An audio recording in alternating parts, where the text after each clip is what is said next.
73편 1절에서 2절, 제가 가지고 있는 성경으로는 구약 성경 855면이 되겠습니다. 우리 같이 한 목소리로 하나님 말씀을 봉독하겠습니다. 1절입니다. 하나님이 참으로 이스라엘 중 마음이 정결한 자에게 선을 행하시나 나는 거의 넘어질 뻔하였고 나의 걸음이 미끄러질 뻔하였으니. 아멘. 기도하겠습니다. 하나님, 그리스도를 통하여서 하나님의 자녀가 되어진 은혜를 주시고 하나님과 함께함이 우리의 복됨임을 분명히 알고 이 땅에서도 주님이 주신 그 은혜 안에서 행복을 누리며 살아갈 수 있는 귀한 하나님의 자녀가 될 수 있도록 인도하여 주시옵소서. 예수님의 이름으로 기도합니다. 아멘. 시인이 하나님과의 만남을 통해 깨달은 바가 무엇입니까? 우리가 첫 번째 시간에 살펴보았던 것처럼 하나님과 가까이함이 복이라는 사실입니다. 하나님을 모르고 살아가는 삶은 행복하지가 않습니다. 불행한 것이죠. 시인의 말과 같이 하나님과 가까이함이 복이기 때문에 하나님이 없는 삶 그 자체가 불행이다라고 성경은 우리에게 가르쳐주고 있습니다. 이스라엘을 향하여 행복한 사람이다라고 말하고 있는 이유도 이스라엘 백성들을 하나님께서 구원하시고 하나님께 속한 거룩한 백성이 될 수 있도록 하나님께서 인도하셨기 때문입니다. 그래서 하나님과 함께 하기 때문에 이스라엘 백성들을 향하여 행복한 사람이다라고 말하고 있는 것입니다. 오늘 이 말씀을 하고 있는 이 시인은 하나님을 전혀 모르는 사람이 아니었습니다. 그는 하나님을 경험한 사람이었습니다. 하나님의 사랑이 무엇인지, 그리고 하나님의 놀라운 이적이 무엇인지를 경험하였기 때문에 그는 이러한 하나님의 일들을 전파하겠다라고 말하고 있는 것입니다. 이처럼 하나님의 자녀들은 하나님이 베풀어 주신 은혜와 사랑으로 인하여 행복을 찾은 사람들이라는 것입니다. 이스라엘은 놀라운 하나님의 10가지 기억을 체험하였을 뿐만이 아니라 특별히 애굽에 내려졌던 10번째 재앙을 통해서 죽음과 생명의 주권자 되신 하나님을 경험하였습니다. 그리고 그들은 즉시 하나님의 말씀대로 더 이상 애굽의 노예가 아니라 이제 하나님의 백성으로서 자유함을 누릴 수 있게 된 것이죠. 더욱이 홍해가 가로막고 있는 상황 속에서 애굽의 강력한 군대가 뒤쫓아왔을 때 하나님은 기적과 같은 방법으로 홍해를 가르시고 이스라엘에게는 생명을, 그리고 그들을 뒤쫓아오는 애굽의 군대에게는 죽음으로 그들을 심판하셨습니다. 이후 이스라엘에게 베풀어 주신 이 구원을 향하여 하나님을 찬양하고 경배하고 있는 그 노래가 출애굽기 15장에 나오는 모세와 미리암의 노래라는 것입니다. 즉 구원의 감격이야말로 우리에게는 형언할 수 없는 기쁨이요 행복 그 자체라는 것을 우리에게 알려주고 있는 것입니다. 우리도 마찬가지입니다. 여러분이 그리스도를 통해 구원함을 받았을 때를 한번 기억해 보시기 바랍니다. 내가 죄인이라는 사실을 발견하고 그 죄의 비참함과 심판으로부터 자유로울 수 없음을, 그래서 우리는 영원한 죽음이라는 그곳을 향하여 갈 수밖에 없는 소망을 잃어버린 절망 가운데 살아갈 수밖에 없는 존재라는 것을 우리는 깨닫게 되어진 것이죠. 그러나 그러한 절망으로부터 우리에게 소망을 주신, 즉 우리를 죄로부터 구원해 주신 그리스도를 우리는 경험하게 되어진 것입니다. 이 경험으로 인하여 우리가 비참하게 살았던 우리의 삶, 즉 죄와 사망으로부터 자유함을 얻게 될 뿐만이 아니라 저 천국을 소망하는 하늘의 시민권을 가진 자녀됨으로 인하여 주시는 그 하나님의 구원의 기쁨, 감격, 그리고 하나님 안에서 누리는 진정한 행복이 무엇인지를 우리는 그리스도를 만난 순간 경험하게 된 것이 아니겠습니까? 즉 그리스도를 만난 구원의 순간이 바로 나에게 행복의 시작임을 우리에게 알려주었게 된 것입니다.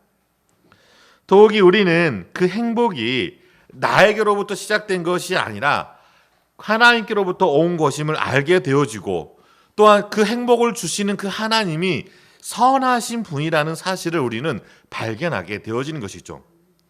오늘 시인도 하나님의 선하심에 대하여 우리에게 말씀해 주고 있습니다. 1절에 보면 하나님은 참으로 선을 행하신다라고 말하고 있기 때문입니다. 여기서 이 선이라는 것은 이 시편 73편 28절 마지막에 나오는 내게 복이라라고 말할 때 이 복과 같은 단어입니다.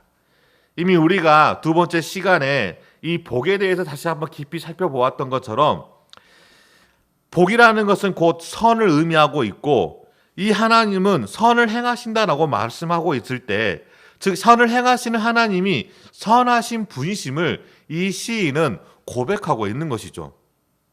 우리의 행복이 바로 토부의 상태, 즉 선한 상태, 아름다운 상태에 있을 때 우리가 행복하다라고 두 번째 시간에 살펴보았던 것처럼 그 토부가 바로 하나님 자체라는 것을 우리에게 가르쳐주고 있는 것이죠. 그러니까 하나님께 가까이 하는 자들에게 하나님 안에 있는 선하심이 그 하나님의 자녀들, 백성들에게 흘러가서 모든 열방을 복되게 하신다라고 우리에게 말해주고 있는 것이죠. 그래서 아브라함을 택하셔서 너가 복된 사람이며 너를 통하여서 모든 열방이 복 가운데 거할 것이다 라고 말하고 있는 이유가 바로 여기에 있는 것입니다. 본래 선이신 하나님으로부터 좋은 것이 나옴을 우리는 알 수가 있습니다. 어떻게 선하신 것으로부터 악이 나올 수가 있겠습니까? 결코 그럴 수가 없다는 것이죠. 그렇기 때문에 선하신 하나님과 가까이 함은 우리에게도 선이 되어진다는 사실을 이 시인은 깨달았기 때문에 하나님과 가까이 함이 내게 선이다, 복이다 라고 말하였던 것입니다. 이처럼 하나님은 선하신 분이시기 때문에 모든 피조물들을 향하여 당신의 성품으로 대하시는데 그 성품이 바로 선이라는 사실이죠. 그래서 하나님을 경험한 사람이라면 누구나 하나님은 선하신 분이시다라고 하는 사실을 발견하게 된다는 것입니다. 이처럼 선하신 하나님이 모든 피조물에게 당신의 선으로 대하시고 계심을 우리는 잊지 말아야 한다는 것이죠. 그러니까 하나님의 섭리 가운데 살아가고 있는 우리는 하나님으로부터 오는 모든 좋은 것들이 주어지기 때문에 그것으로 인하여서 우리는 행복할 수가 있다라고 우리가 말할 수가 있는 것입니다. 시인은 하나님이 선하신 하나님께서 마음이 청결한 자에게 선을 행하신다라고 강조하고 있습니다. 여기서 마음이 청결한 자는 무엇을 의미하는 것일까요? 선하신 하나님을 굳게 믿고 그분만을 신뢰하는 사람들을 의미합니다. 마음이 청결한 자가 하나님을 굳게 신뢰하기 때문에 그들은 그 선하신 하나님으로부터 행복할 수밖에 없는 것이죠. 그런데 하나님은 이렇게 선을 행하시나 시인은 오늘 본문 이전의 말씀과 같이 거의 넘어질 뻔하였고 나의 걸음이 미끄러질 뻔하였다라고 자신의 연약함을 드러내 보이고 있습니다. 왜 그랬습니까? 3절에 보니까 악인의 형통함을 보았기 때문이다라고 말하고 있는 것이죠. 오히려 하나님과 함께함이 행복한 사람이다, 행복을 누린다라고 말하고 있는데 이 시인은 미끄러질 뻔하였고 넘어질 뻔하였다. 그것은 자신의 지금 현재적인 삶이 행복하지 않는다라고 말하고 있는 것이죠. 그리고 그 이유가 악인의 형통함, 악인의 잘됨, 세상의 기준으로 볼 때 세상 사람들이 말하는 행복한 가운데 있는 모습을 볼 때 이 시인이 낙심하게 되어졌다라고 말하고 있는 것입니다. 소두에 하나님이 없는 사람은 불행한 사람이고 하나님과 함께한 사람은 행복한 사람이라고 말하고 있는데 오늘 1절과 2절과 3절의 말씀을 보니까 오히려 그 반대의 형상이 일어나고 있는 것을 우리는 알 수가 있습니다. 이처럼 하나님의 거룩한 백성임에도 불구하고 행복하지 않고 고통의 날들을 보내는 이유는 무엇일까요? 그리스도를 통해 구원함을 받은 하나님의 자녀임에도 불구하고 행복하지 않고 그 마음에 공고하고 고통스러운 삶을 살아가는 그 근본적인 이유는 무엇이겠습니까? 시편 107편 10절에서 11절 말씀에 보면 다음과 같이 우리에게 시인은 말씀하고 있습니다. 사람이 흑암과 사망의 그늘에 앉으며 공고와 쇠사슬에 매임은 하나님의 말씀을 거역하며 지존자의 뜻을 멸시함이라 라고 말하고 있습니다. 여기서 이 시인은 사람이 흑암과 사망의 그늘에 앉으며 공고와 쇠사슬에 매여 있다라고 말하고 있습니다. 흑암은 어둠을 말하는 것이고 그 어둠은 우리에게 죽음을 가져다 줍니다. 그러니까 흑암이 있는 곳, 어둠이 있는 곳에는 항상 죽음이 깃들어져 있는 것이죠. 그래서 시인은 흑암과 사망의 그늘에 앉아 있는 것처럼 말하고 있는 것이죠. 그러면서 그 마음은 공고함이 가득 차 있고 사슬에 매여 있다라고 이야기해 주고 있습니다. 한번 생각해 보시기 바랍니다. 여러분의 몸을 꽁꽁 쇠사슬로 마치 죄인이 죄를 지어서 흉악한 죄인이 죄를 지어서 온 몸에 쇠사슬로 묶은 것처럼 그렇게 여러분들의 영혼과 여러분들의 육체가 쇠사슬에 매여 있다고 생각해 보시기 바랍니다. 그것만큼 비참함, 고통은 이루 말할 수 없을 것입니다. 마치 죄를 지은 죄수의 모습을 영상하는 것 마냥 쇠사슬에 매여 깊은 감옥 속에서 공고한 한 사람의 모습을 한번 떠올려 보시기 바랍니다. 얼마나 불행 가운데 있지 않겠습니까? 그런데 여기서 사람은 하나님을 알지 못하는 사람이 아니라 1절에서 보니까 여호와께 감사하라 그는 선하시며 그의 인자하심이 영원함을 찬양하고 있습니다. 그리고 9절에서도 그가 사모하는 영혼에게 만족을 주시며 줄인 영혼에게 좋은 것으로 채워주심이로다 라고 말씀해 주고 있습니다. 어떻게 보면 넓은 의미로 보면 하나님을 믿지 않는 사람들의 상태를 말하고 있는 것도 포함되어지지만 하나님을 믿고 하나님의 백성이 되었음에도 불구하고 이러한 불행의 상황 속에 처해 있음을 우리에게 말해주고 있는 것이죠. 그래서 여기서 사람은 하나님을 전혀 알지 못하는 그러한 사람이 아니라 하나님을 알았고 하나님이 베풀어 주신 구원의 은혜도 알았고 하나님의 말씀이 무엇인지로 아는 사람이라는 것이죠. 그래서 이러한 공고함에 있는 사람이 왜 이렇게 되었는지 2절의 말씀에서 11절의 말씀에서 하나님의 말씀을 거역하며 지존자의 뜻을 멸하였기 때문에 그는 하나님을 경험했음에도 불구하고 행복을 누리는 것이 아니라 비참함과 고통 속에 있음을 우리에게 말씀해 주고 있는 것이죠. 전혀 하나님을 몰랐다면 하나님의 말씀과 하나님을 멸시하지 않았던 것이죠. 그냥 그것을 말하지 않고 그들은 하나님을 모른 채 살았기 때문에 공고함 가운데 있다라고 지적하지 않았겠습니까? 그런데 그게 하나님을 알았음에도 불구하고 공고할 수밖에 없는 그 이유는 시인이 말하고 있는 바처럼 하나님의 말씀을 거역하고 지존자의 뜻을 멸시하였기 때문이다라고 말해주고 있는 것이죠. 이 말씀을 살펴보기 이전에 우리는 구원과 또 우리가 누리게 되어지는 행복의 관계에 대해서 알아야 합니다. 구원받은 그리스도인은 행복해야 하는데 행복하지 않는다라고 하는 것이 오늘 말씀의 주제이지 않겠습니까? 그 이유는 무엇이냐면 우리가 이 땅에서 누리게 될 그 행복은 우리 자신의 상태와 이 세상의 상태에 따라서 수시로 자주로 변하기 때문인 것이죠. 우리는 이것을 가변적이라는 신학적인 용어로 사용할 수가 있는데 행복은 수시로 변하는 그러한 가변적임을 우리는 알 수가 있습니다. 그런데 그리스도를 통하여서 우리에게 주신 이 구원은 이 행복과 달리 변하지 않는다는 것이죠. 그러면 변하지 않는 구원받은 사람은 변하지 않는 행복을 누려야 되지 않겠습니까? 그럼에도 불구하고 우리의 구원은 변하지 않는데 그 구원을 소유한 하나님의 자녀들은 변하는 행복 때문에 불행할 수밖에 없다는 것이죠. 그래서 우리가 여기서 놓치지 말아야 할 것은 그러면 왜 우리의 구원이 취소되거나 잘못되거나 변질되어졌는가라고 의심할 때가 있는데 전혀 그렇지 않는다는 것이죠. 많은 사람들이 어디에 많이 걸려서 넘어지냐면 그리스도를 통하여서 구원함을 받았음에도 불구하고 여전히 죄악 가운데 살아가고 있는 자신의 연약한 모습 때문에 넘어지는 많은 그리스도인들이 있습니다. 그러면서 그 넘어지는 이유가 자신이 확신하고 있었던 구원이 죄로 인하여서 오염되었다. 죄로 인하여서 취소되었다. 내가 정말 구원받았는가라고 하는 그 구원에 대하여서 많은 흔들림이 있기 때문인 것이죠.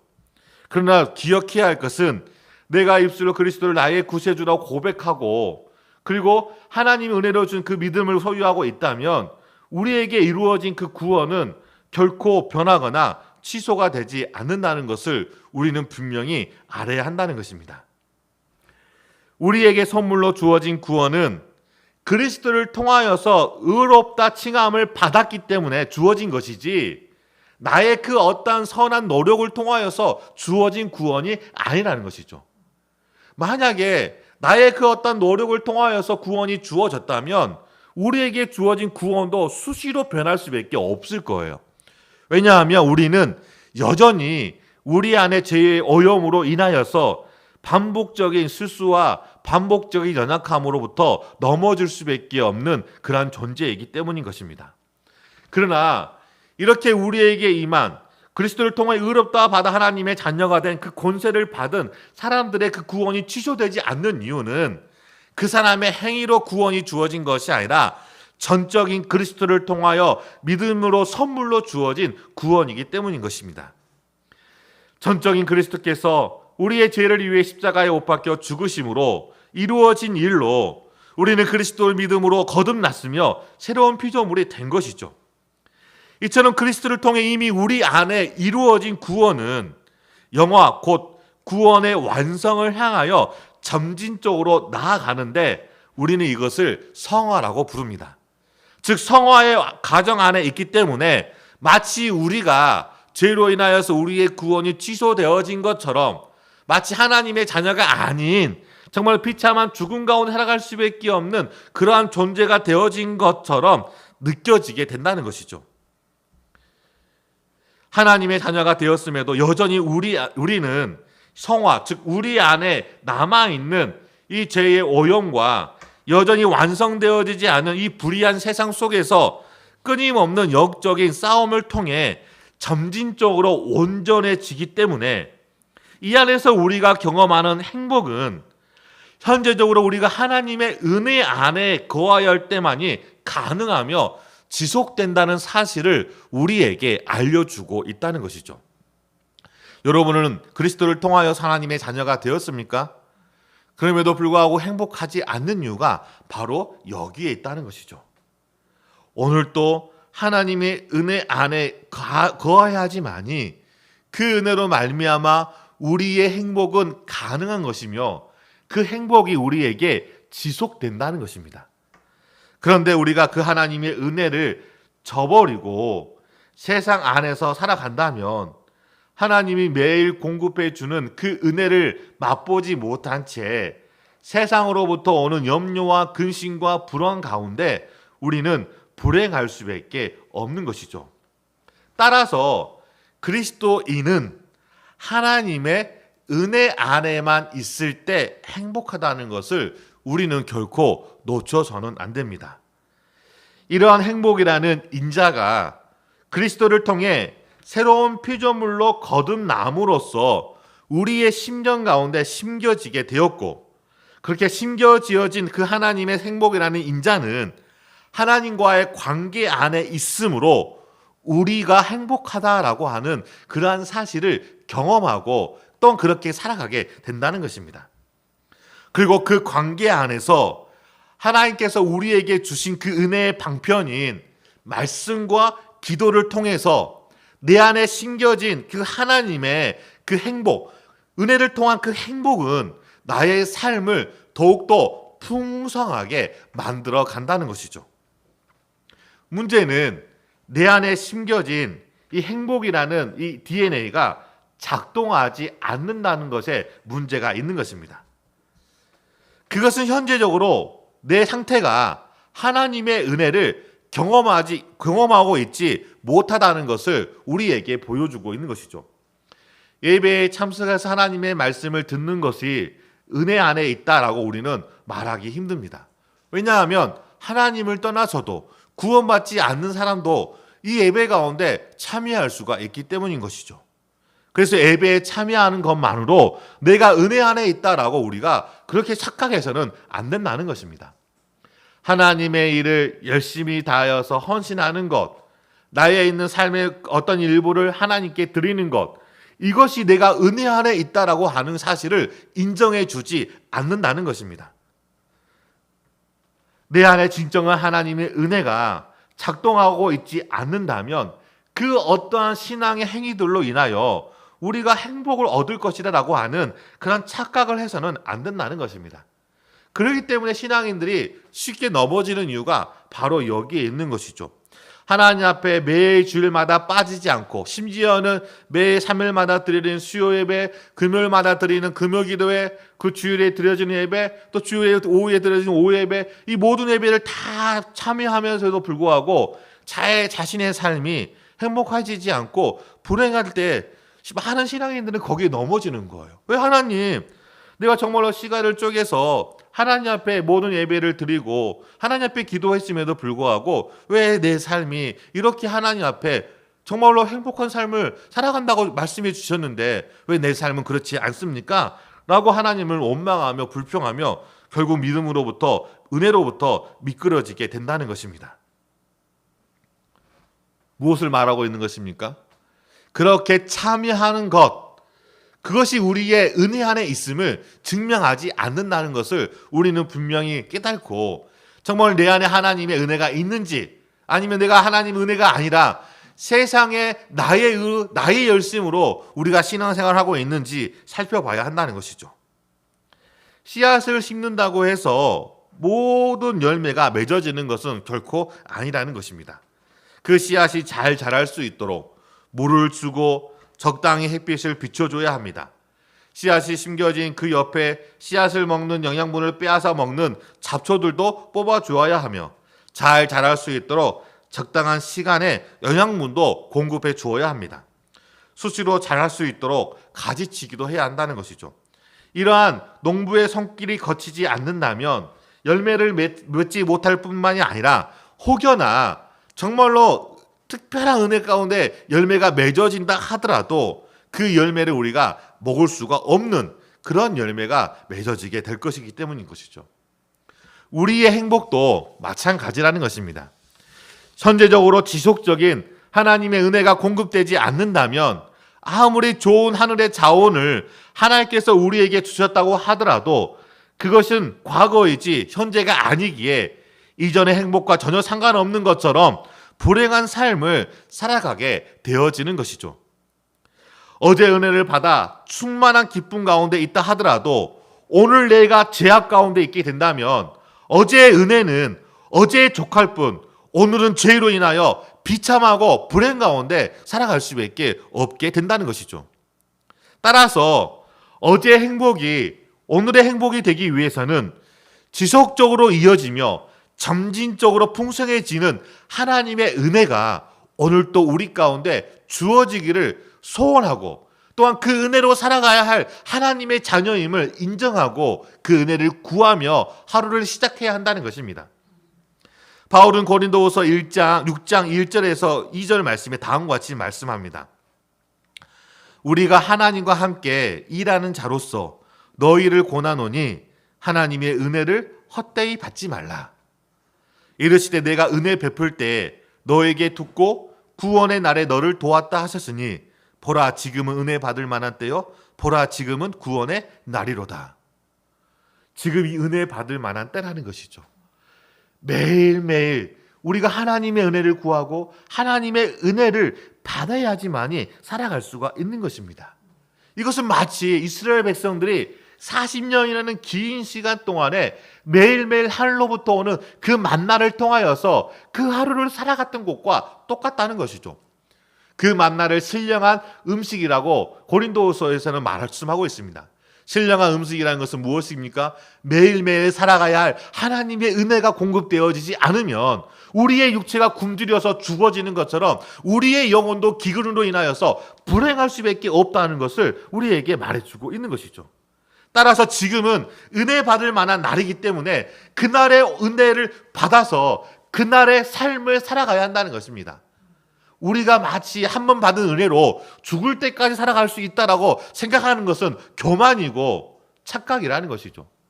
하루살이가 그 하루의 생명을 연명하는 것처럼 오늘 또 우리가 하나님의 은혜로 영명하는 그 하루를 살아가는 하루살이임을 우리는 결코 잊지 말아야 합니다. 이처럼 우리가 느끼는 행복은 그날의 은혜에 따라 변하게 되어진다는 것입니다. 그 은혜가 모자라거나 부족해서 행복을 채우지 못하는 것이 아닙니다. 그것은 전적으로 우리가 하나님과 가까이 하지 못하기 때문인 것이죠. 즉 하나님을 우리가 소유하지 못하였기 때문인 것입니다. 하나님을 소유하지 못했기 때문에 우리는 구원을 받았음에도 불구하고 불행한 것처럼 살아가게 되어지는 것이죠. 하나님과 가까이 한다. 즉 하나님을 나의 것으로 소유한다라고 하는 것은 무엇을 의미하는 것일까요?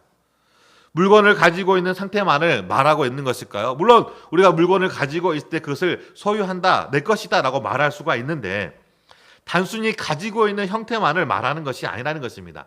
소유한다고 했을 때 그것의 의미는 그것을 가지고 있을 뿐만이 아니라 그것을 사용할 수 있을 때 우리는 그것을 소유한다라고 말할 수가 있는 것이죠. 가지고는 있어도 사용하지 못한다고 한다면 그것은 가지고 있는 것이지 소유한다라고 말할 수가 없는 것입니다.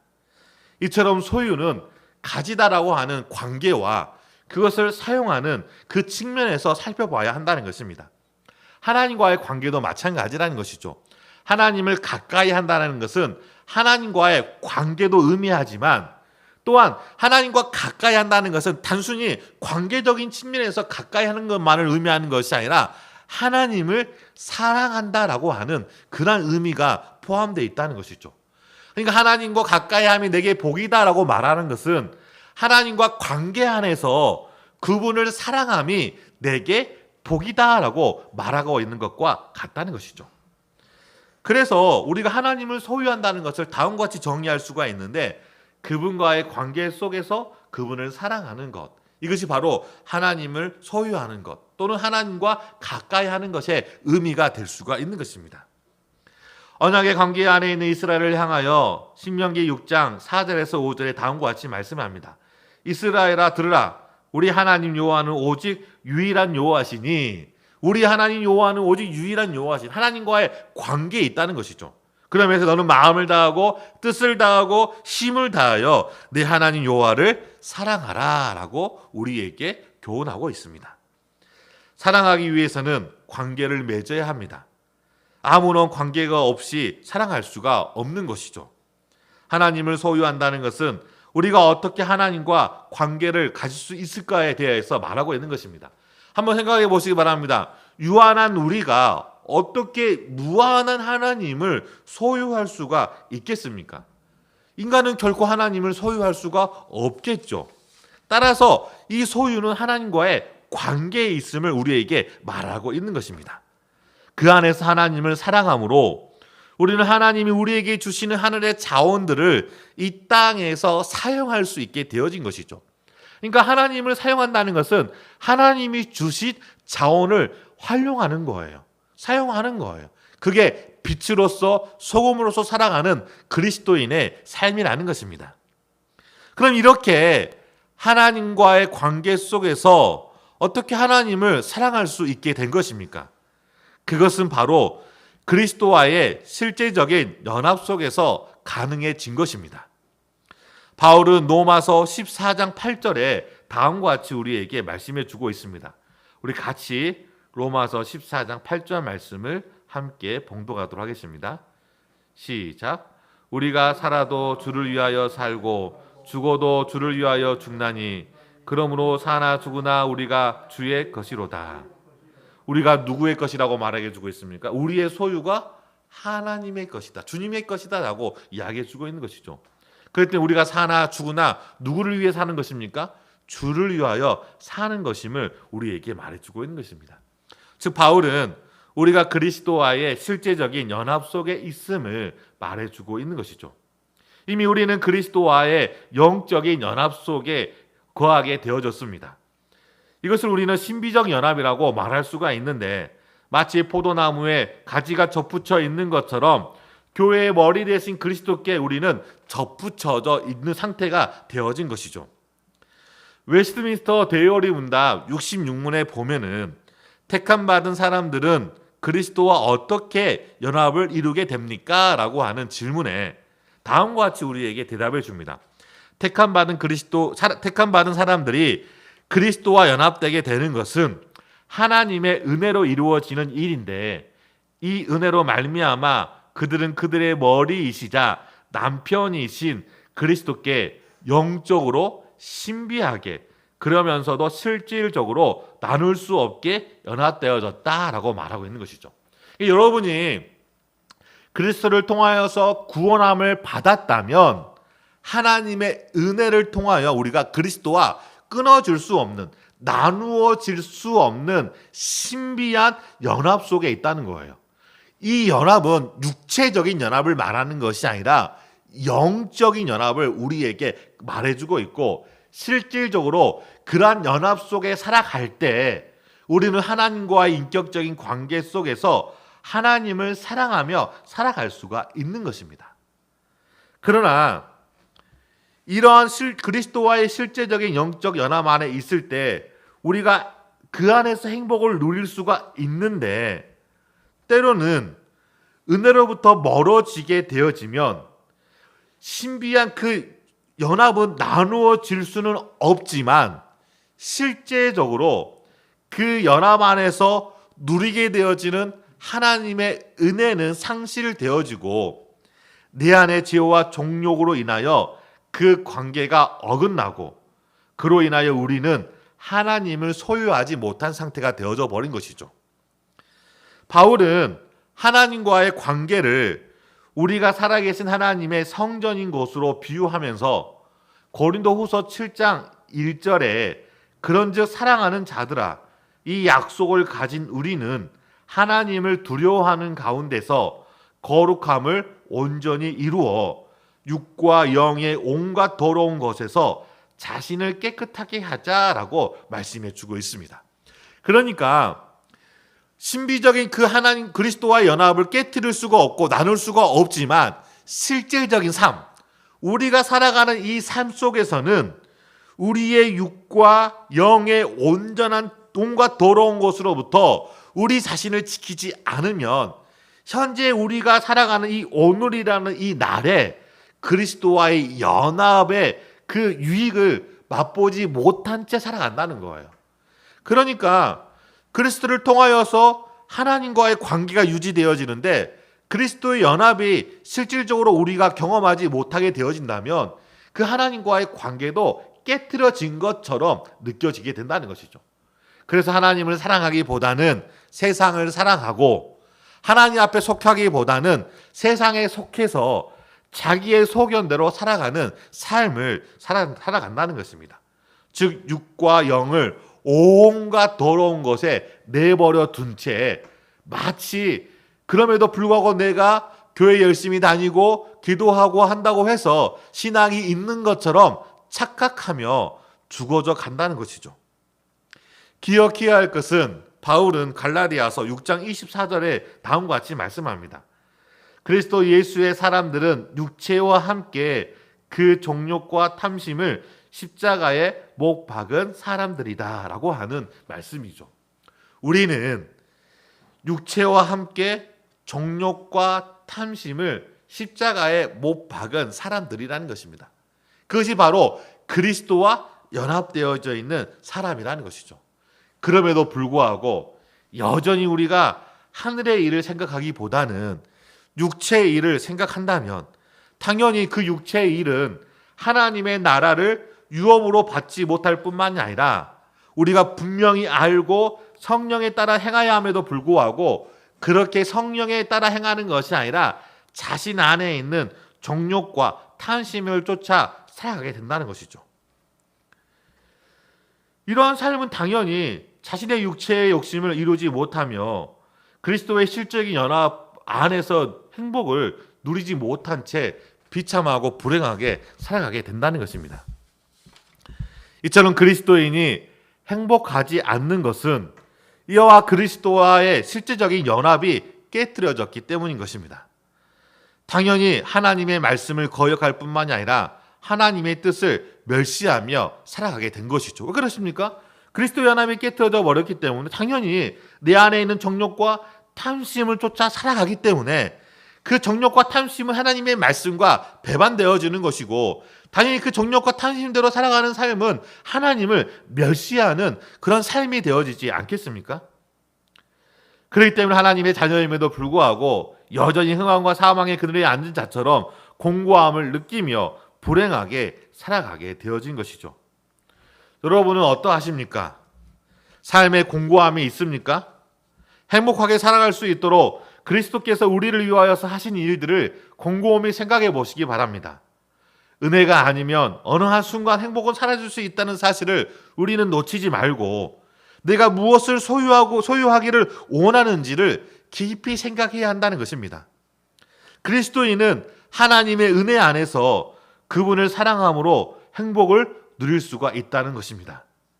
오늘 또 우리에게 베풀어 주시는 그 은혜를 통해 우리는 행복한 삶을 살아갈 수 있는 힘을 얻게 되어진다는 것이죠. 이 모든 것을 파괴하는 육체의 일에 우리의 마음이 빼앗기지 않도록 오늘 또 하나님의 은혜를 구하며 간절히 구해야 한다는 것입니다. 그리스도인이 왜 행복하지 않습니까? 왜 우리가 행복하지 못할까요? 하나님의 관계보다 세상과의 관계에 더 집중함을 기억하시기 바랍니다. 하나님을 사랑하기보다 세상을 더 사랑하기 때문에 행복을 누릴 수 있는 그리스도인으로 만들어 주셨지만 그것을 박차고 우리가 불행 가운데 살아가게 된다는 것입니다. 바울은 에베소서 4장 17절에서 20절 다음과 같이 말씀합니다. 그러므로 내가 이것을 말하며 주 안에서 증언하노니 이제부터 너희는 이방인이 그 마음에 허망한 것으로 행함과 같이 행하지 말라. 그들의 총명이 어두워지고 그들 가운데 있는 무지함과 그들의 마음이 굳어짐으로 말미암아 하나님의 생명에서 떠나 있도다. 그들의 감각 없는 자가 되어 자신을 방탕함에 방임하여 모든 더러운 것을 욕심으로 행하되 오직 너희는 그리스도를 그같이 배우지 아니하였느니라. 우리가 배운 것은 그러한 것이 아니라는 거예요.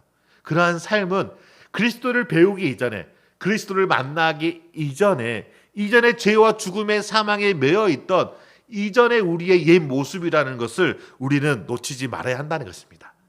그래서 바울은 마지막에 우리는 유혹의 욕심을 따라 썩어져 가는 모든 것을 따르는 옛 사람을 벗어버리고 하나님을 따라 의와 진리의 거룩함으로 지으심을 받은 새 사람을 입으라라고 우리에게 강권하여 명령하고 있는 것입니다. 새 사람을 입음으로 하나님의 은혜 가운데 그리스도인으로서 주시는 그 행복을 누리며 살아갈 수 있는 주님의 귀한 자녀가 되시기를 주의 이름으로 축원합니다. 기도하시겠습니다.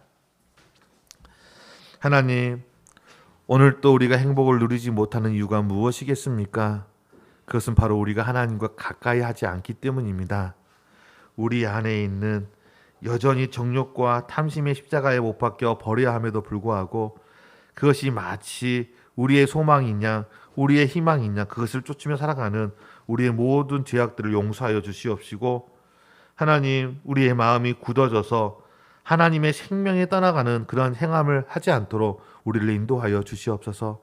그래서 주님과 가까이 함이 우리의 복이 되어진 것처럼 날마다 하나님의 은혜 가운데 정말 행복을 누리는 삶을 살아갈 수 있는 주님의 귀한 자녀가 될 수 있도록 우리를 인도해 달라고 같이 함께 기도하도록 하겠습니다. 기도하시겠습니다.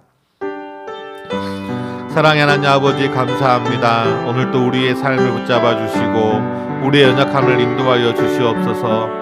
하나님의 선하심을 바라보게 하여 주시옵시고, 우리가 아버지 그리스도인임에도 불구하고 행복하지 않는 이유가 무엇이겠습니까? 하나님, 그 구원에 있는 것이 아니라 은혜가 있는 것이 아니라 바로 우리 자신에게 있음을 기억하게 해주시옵시고, 매 순간 하나님의 은혜 가운데 살아가야 함에도 불구하고 그렇지 못하는 우리의 약함을 보라보게 되어집니다. 주여 우리를 붙잡아 주시옵소서. 주여 우리를 인도하여 주시옵소서.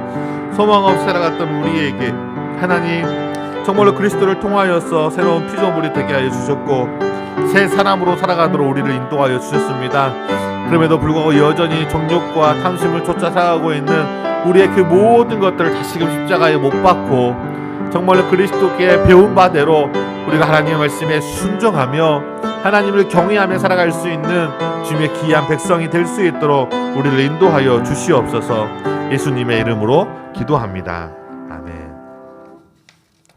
우리 630장을 부르신 후에 예배를 마치도록 축도로 예배를 마치도록 하겠습니다.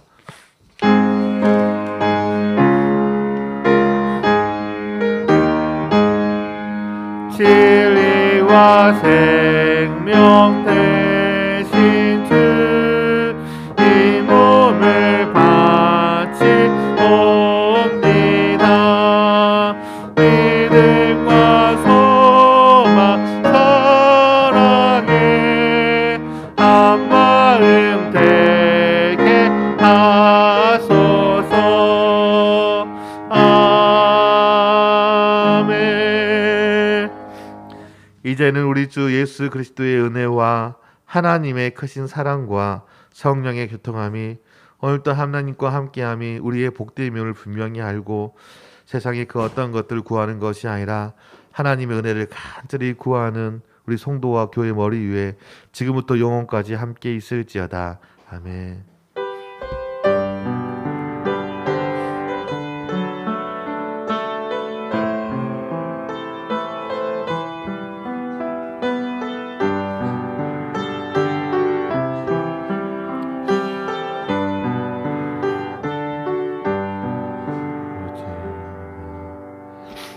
우리 옆 사람하고 같이 우리